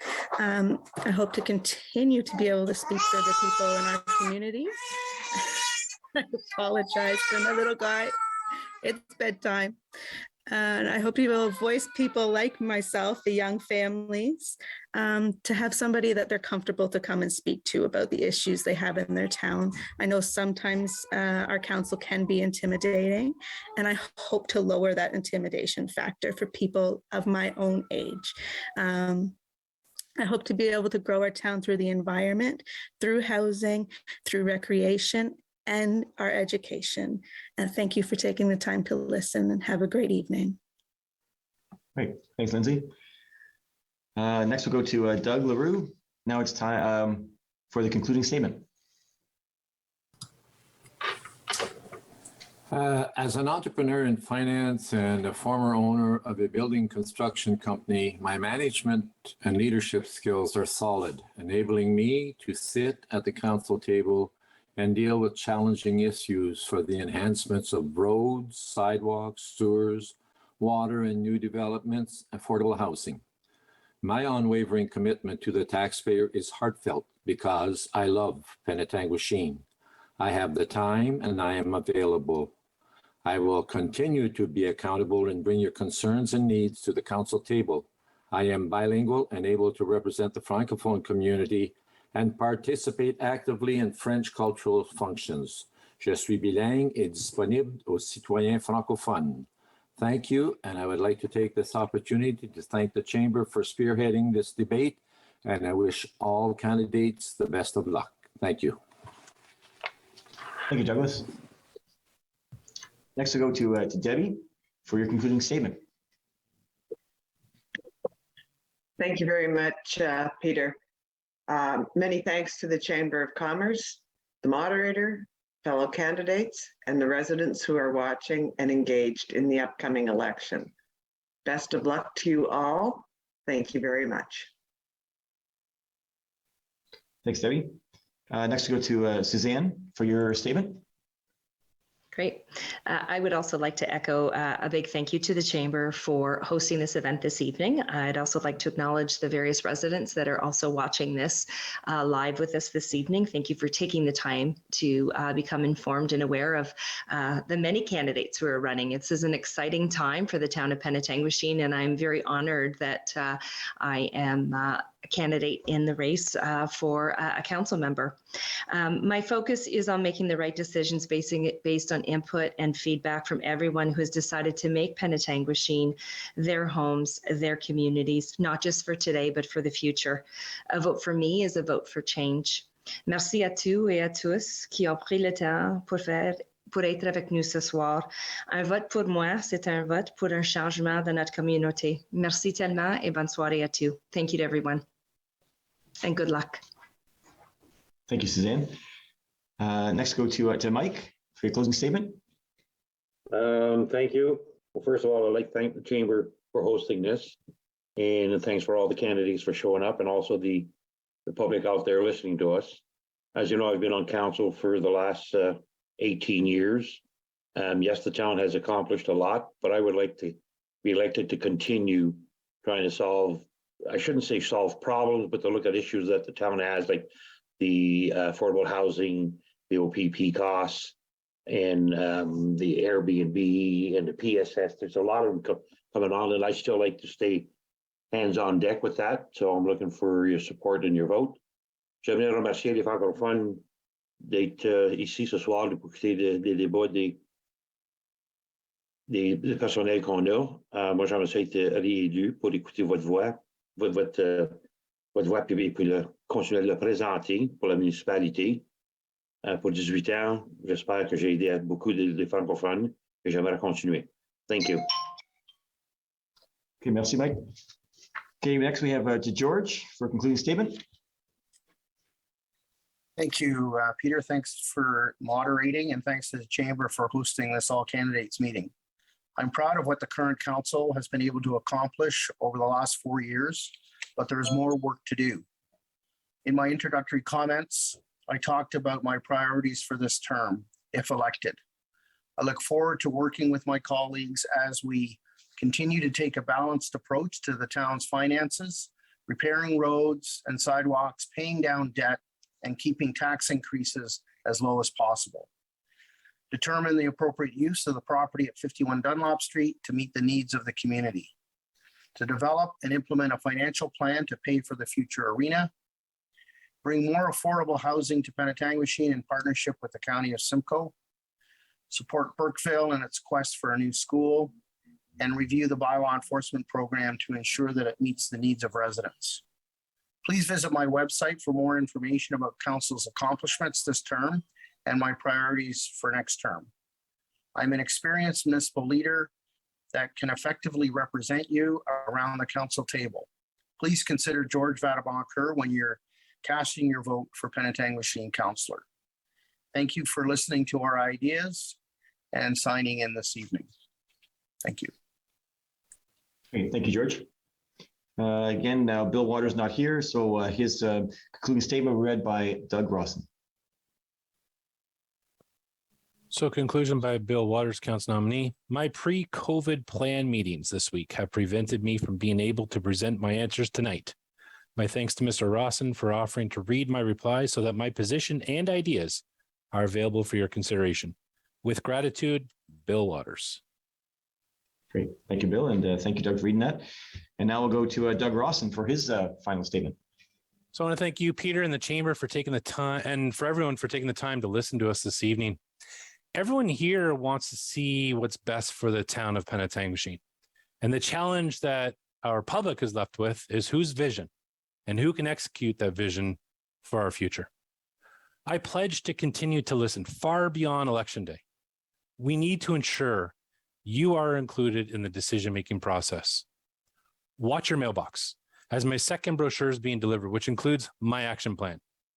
I've placed over 100 signs for those who have offered to put a sign on their property and not place them on public spaces or roadways.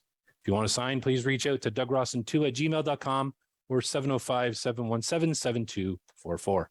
I ask for your support and vote for Doug Rawson as mayor of Penetanguishene in this election. I'm committed to maintain and improve the town's infrastructure, utilize resident input first and not consultants, achieve budget accountability, fix our neighborhood traffic issues, optimize planned economic development, and take the time needed to represent you. Thank you. Thank you, Doug. Next, we'll go to Jill for a closing statement. Thank you. Thank you again to the Chamber of the Southern Georgia Bay Chamber of Commerce for hosting the event. Thank you to all the candidates for attending and for the residents who are watching and learning. There were some very interesting ideas and concepts that have been shared tonight and to be considered going forward. I am very proud of Council's accomplishments over the past 4 years, especially with the extra challenges of COVID and doing Zoom meetings. Our strategic plan, which was developed from the input of the residents, was used as our guide for actions and decision-making. Our new connectpenetanguishene.ca site has been up and running for over 2 years now, providing a platform for residents to share ideas, to participate in surveys, and to provide a single location where studies which have been completed or in the process of being completed are located. Some of the projects which I've participated in include the Age-Friendly Study, the Arena and Recreation Center Study, Seniors Month, Seniors Day, Winterama, the Town Dock Secondary Plan Study, and our annual budgets. I'm committed to our citizens, have the experience to succeed, and the drive to enhance our dynamic, growing community. I have a vested interest in seeing our town thrive and continue to be a wonderful place to live for our children, our children's children, and hopefully generations to come. I'm asking for your support in your vote on Election Day to work together to keep Penetanguishene the wonderful, inclusive, diverse, growing community that it is. Thank you. Thank you. Thank you, Jill.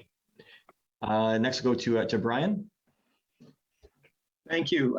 Again, thank you to the Chamber and you, Peter, for hosting this event. And it's important to remember that whomever you vote for in this election must be accountable, transparent, and willing to listen to your concerns. You've heard many candidates promise to address many issues that they want to fix or implement. Understand that this will not happen without the cooperation of the rest of council members. One vote alone does not get the work done. Each candidate must do their homework and be able to ask the right questions in order to gain support from the rest of council. I'm willing to do that work on your behalf and work with both council and the county to ensure that your tax dollars are spent responsibly and in an efficient manner. Consultants do not always need to be hired to do what intelligent people on council can do. I wish all the candidates good luck. Please make sure you come out and vote. It's really important that we see the votes out this year. And I thank you, Mccourt. Great. Thank you, Brian. Next, go to Dan. Thank you. I'd like to thank the Southern Georgian Bay Chamber of Commerce for hosting tonight's meeting and to our residents for attending. There's much to be accomplished over the next term, and I would like to be a part of the team that helps shape our community. I consider myself to be a leader, a team player, an independent thinker who is open-minded, approachable, and very fiscally responsible. I believe that my 24 years of experience would be an asset to our town, and I would greatly appreciate the opportunity to continue to work diligently on your behalf as your next deputy mayor. If I could, just a quick reminder, voter cards were mailed out last week, so be sure you check the mail if you already haven't done so. And if you haven't received one yet, please contact the town office to make sure that you get on the list. A vote for me is a vote for a good deputy mayor, I think. So I look forward to your response at the end of October. Good luck to everybody, and thanks for coming out. Thank you and good night. Great, thank you, Dan. And to wrap it all up, we'll go to James. All right, well, like everybody said, thank you guys so much for having us. Thank you for everyone who's paying attention. Honesty, integrity, and passion, these are words that I live by, and desire to help people. That is really, at the end of the day, all I stand for. I'm here to listen. I don't have an agenda to push. Hopefully some of my ideas are good and helpful to the town, but like at the end of the day, what I'm here to do is help as many people in the town as possible. I've been listening to a lot of people and will continue to listen to them. Like I said, I'm one vote at the table, as you heard, but hopefully that's a vote. A vote for me is a vote for all of you, because I'm here for everyone. And like I said, I'm going to fight. I'm going to fight for this town. I love it more than anything. Hey, je suis aussi bilingue, so got that going for me. Merci beaucoup. Thank you guys all, and just don't forget to vote. It's a right that you have. Take it to heart and listen to all the candidates. Take all their what they have to say. Listen. Everybody here, I think, has a lot going for them and is very looking out for the town. So thank you, merci, and vote. Thanks, James. And that does it. Concluding statements. And thank you. In conclusion, I'd like to thank the candidates for attending tonight. And for those tuning in this evening, it proves your political involvement. That's so important for our communities. Also like to ask those watching tonight that in the following days, and I say this after every all candidates meeting, to talk to the people that weren't here tonight and get them to vote, tell them to vote, no matter what side of the fence they're on. It's important that they exercise that right. And that's, and get them out on October 24th. I'd like to thank Kathy from the Chamber for her efforts in organizing this forum. And of course, the Chamber would like to thank the candidates, their teams and their volunteers who have committed time and dedication and all their work in their campaigns. This concludes this evening's forum. Thank you for tuning in, and have a good night. Thank you.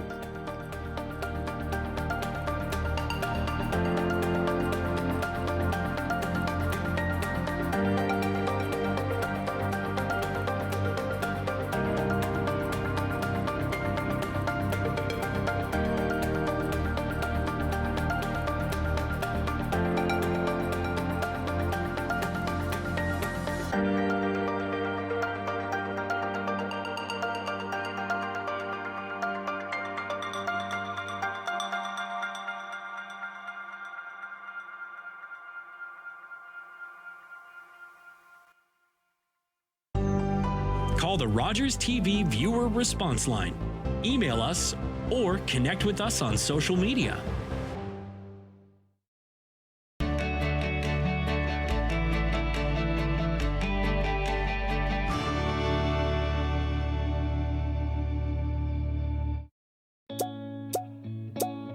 sure right now a lot of you feel like you aren't able to be who you truly are.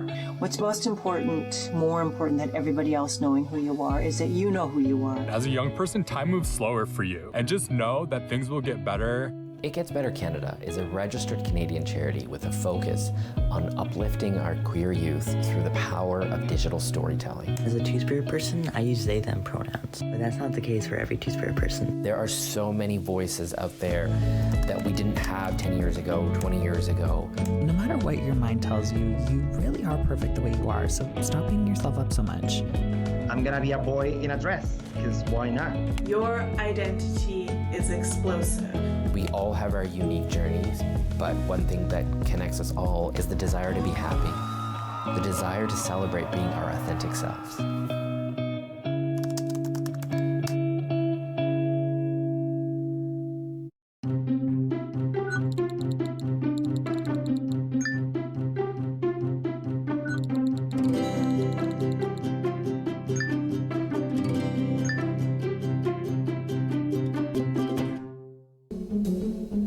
My name is Chase Nicholas. I am a Mi'kmaq hockey player. Growing up, I always remember my family talking about the Mi'kmaq as the creators of the game of hockey. In grade 7, I did research on Mi'kmaq hockey sticks as the first sticks of the NHL. I found a Mi'kmaq hockey stick made in 1917, the same year the NHL was formed. I was surprised to find out the very stick I was holding was made by my great-great-grandfather, Alexander Cope. In 1934, an elder known as Old Joe Cope wrote a letter to the Halifax Herald claiming the Mi'kmaq created hockey. I found out later that I am a direct descendant of Old Joe Cope. There was a time when Mi'kmaq children were torn from their families and not allowed to speak their language, losing their words and stories. But the stories are coming back to us. Stepping on the ice, I take pride knowing the roots of the game of hockey stem from my ancestors in the Mi'kmaq Nation. My Uncle Cheney was one of over 150,000 Indigenous children that were taken to residential schools between the 1800s and 1996. My uncle ran away from school wanting to get home to his mom and dad, and sadly he didn't make it and died of exposure. When Gord Downey found out about my late Uncle Cheney's story, he wrote Secret Path, a series of poems that became an album, then a graphic novel, a documentary, and a concert. Gord met my family, and together we formed the Gord Downey and Cheney Winjack Fund. Together we are sharing Secret Path and other reconciliation resources with legacy schools, setting up legacy spaces across Canada, and hosting events like Secret Path Week to inspire all Canadians to engage in reconciliation. Before he left us, Gord asked us all to do something.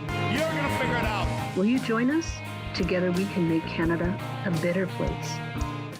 What kind of show do you want to see on Rogers TV? What interests you? Log on to rogerstv.com, fill out a show proposal, and tell us about your segment idea. We want to know what you want to see. Rogers TV, only on Rogers. Hi, I'm Lise Mccourt, the president of the RVH Auxiliary. Although we can't be there in person right now, the volunteers, the people that you see in the blue vests, continue to raise funds for RVH. We've been a fundraising force for RVH for over 125 years, having raised $12 million in the past 12 years. The Auxiliary continues this work with our most recent pledge of $5 million. All proceeds go to patient care at RVH. Our jackpot draws will be held monthly with early bird prizes for each draw. In our first jackpot draw, the winner took home over $36,000. The early bird prizes include a combination of cash and gift cards supporting local businesses. The Auxiliary raises funds to help ensure that when our loved ones need care, they have the best available right here in our region. So buy your tickets early and don't miss out on your chance to win. At St. John Ambulance, we're all about community. We teach life-saving skills and provide community support through our volunteer services. All St. John Ambulance product sales and training registrations support these important services. Volunteer, donate, or enroll in a program today so we can continue to have an impact on our community. Visit sja.ca to learn more. At St. John Ambulance, we do more than save lives, we change lives. I am Gagwege. My name means everything. Tom Longboats. I am Wolf Clan, Onondaga Nation. I've run many different races. I've run to survive and to be free. I've run to win for honor. His people might be lazy, but this one's damn fast. My people respected our runners, people who carried important messages from village to village. I need a guide to the next post. Dispatch carrier, sir. I can get you there.